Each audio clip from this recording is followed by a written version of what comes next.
I want you to look at your reflection in the lens. And you and that reflection have a secret. And it's a good one, and it's slightly naughty. Perfect. Through some suggestions of some friends, I wound up calling the Department of Homeless Services and said, who's the hardest hit in New York by the recession? Who's the worst off? And the woman on the phone said, without hesitation, homeless transgender teenagers.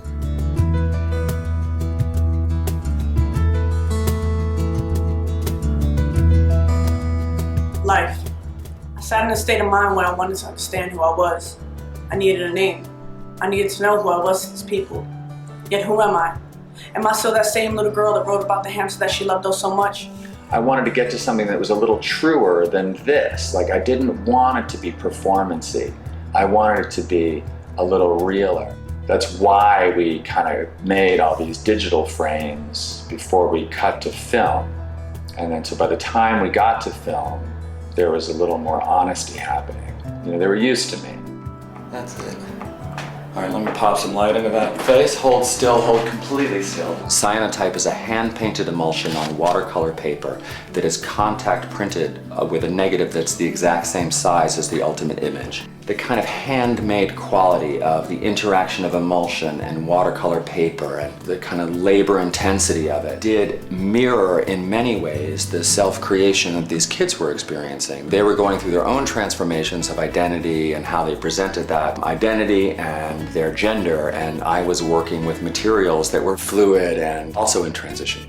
I always knew, I can say I've known since I was at least 8 years old at most, that I wasn't comfortable being who I was. Well, I was always feminine as a boy, and just being a girl, I feel as if I can just start a new life over. My childhood, it wasn't so peachy. I didn't even have a childhood. After my mom had my baby sister, Angeli, it felt like I was raising her. I had to be an adult. This place has given me the opportunity, it's given me a new start. I think I can go on now when I thought that I lost all my hopes. I've been transgender since I was 14 years old. And that was kind of hard for me because my mom was a Jehovah's Witness. She did not accept it, but now she accepts it for who I am. My birth name is Tiffany Coco. I go by Coco.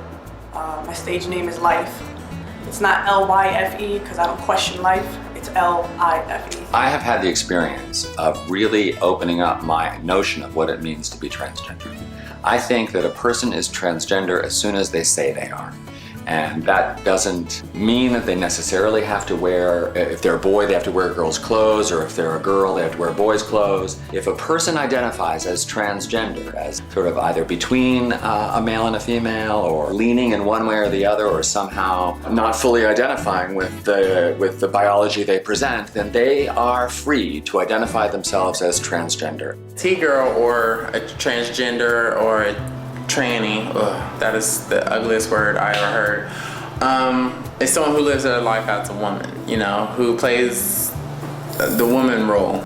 When it comes to being a trans person, especially a trans woman of color, you have men who like to try us, and disrespect our gender identity, and in my situation, that is what happened. Well, my hope is that it will elevate the discussion about trans kids in general, and also further and expand the notion of how we perceive gender and what it means to be a human being. And I think the greatest challenges that we face is that what trans people ask us to do is accept and celebrate and love a certain degree of ambiguity. We want to put things into categories, and trans kids are often not easily categorized. And by presenting them as who they are, it does subtly, I believe, ask the viewer to expand our notion of what that human expression is. When I one day hear someone say that my words are sick and that they've touched you in a way that only written words can explain. You're my inspiration, Life. Standing on stage, reciting your life in the frame of what people seem to call a game, when all it is a story that has a beginning and an ending that only you can determine.